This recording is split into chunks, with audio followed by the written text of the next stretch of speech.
मधुबाला को हिंदी सिनेमा की सर्वाधिक खूबसूरत अभिनेत्री होने का दर्जा हासिल है। इस नायिका को न सिर्फ बेशुमार शोहरत मिली, बल्कि यह अभिनेत्री अपने शानदार अभिनय और दिलकश अंदाज की बदौलत लाखों दर्शकों की चाहत भी बनी।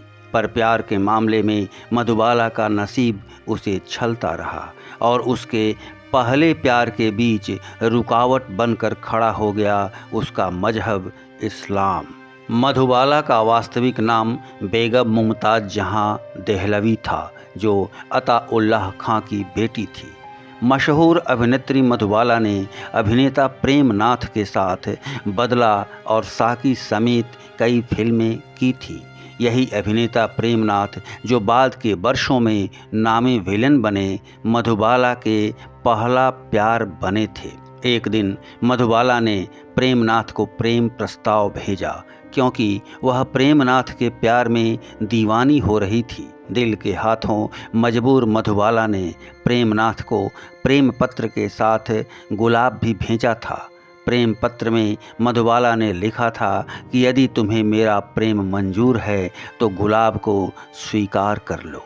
पत्र को पढ़कर प्रेमनाथ का दिल धड़क उठा। यह कहना सही होगा कि प्रेमनाथ पत्र पाकर डर गए थे, क्योंकि पत्र लिखने वाली शोहरत की बुलंदियों पर मौजूद शख्सियत थी। बहरहाल आग दोनों तरफ लगी थी। दोनों के दिलों में प्रेम का समंदर लहरा रहा था। लिहाजा दोनों ने एक दूसरे को कबूल किया और दोनों के बीच प्यार का रिश्ता कायम हो गया। पर किस्मत को मधुबाला और प्रेमनाथ का रिश्ता कबूल नहीं था। लिहाजा जितनी जल्दी दोनों का प्यार परवान चढ़ा था, उतनी ही तेजी से यह प्रेम संबंध हमेशा के लिए दफन भी हो गया। हुआ कुछ यूँ कि मधुबाला के पिता अताउल्लाह खां को बेटी मधुबाला का किसी हिंदू लड़के से इश्क फरमाना मंजूर नहीं था। प्रेमनाथ के बेटे मोंटी के मुताबिक मधुबाला प्रेमनाथ से रिश्ता तोड़ना नहीं चाहती थी। प्रेमनाथ भी मधुबाला से शादी करना चाहते थे, पर बीच में आड़े आ गया धर्म।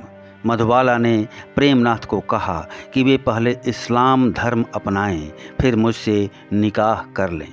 पर प्रेमनाथ को यह प्रस्ताव मंजूर नहीं था। लिहाजा अलग अलग धर्म होने की वजह से दोनों अलग हो गए। अगर प्रेमनाथ इस्लाम धर्म कबूल कर लेते तो मधुबाला